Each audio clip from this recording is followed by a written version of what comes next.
Hello everyone, welcome to the second part of Python tricks for the data scientist.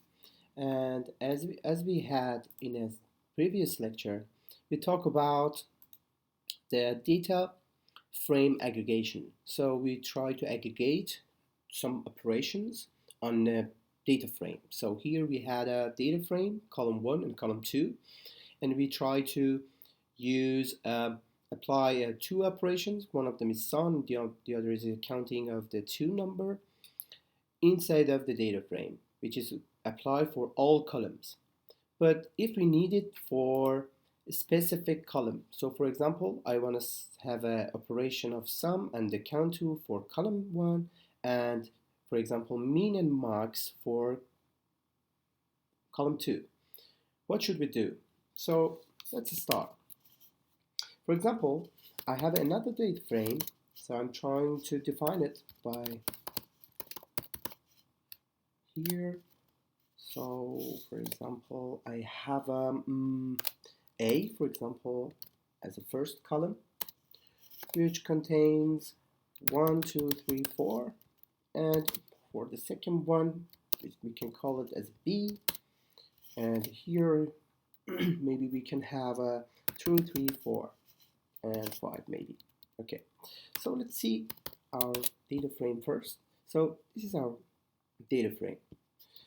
What do we need? We just need to call the data frame with the functionality of the aggregation, like agg or agg, and then open parentheses. Here you just need to apply and just name the column. So you just mention that I want to apply for this column. So the name of the column, and after that you just need to put the brackets and then your operation. So in that case, for example, we can say sum. I want to apply sum, and the other, which is mean of this column. So what do we have for the first column? The sum of it and the mean of it. And for the second column, maybe we can have apply for the B column. We can have, for example, min and max. So here you are.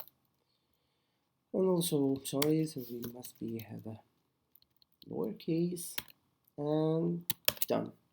So if I want to show it to you, the data frame here again, as you can see, I have a mean, a max, mean, and sum. Let's see. For example, for the first column, we ask for the sum of this column. So as you can see, if we sum all of these, 4 plus 3 is 7. 7, 9, and 10. So here you are. This is the 10. And for the mean of it, it's 2.5. For the B column, the minimum here is 2. So you can see the minimum is 2. And for the maximum value, which is 5, here you are. So you have 1, 2, 3, 4 operations apply for different columns. So you can have this trick for your data project, and I hope you enjoy on this session. See you next time. Bye.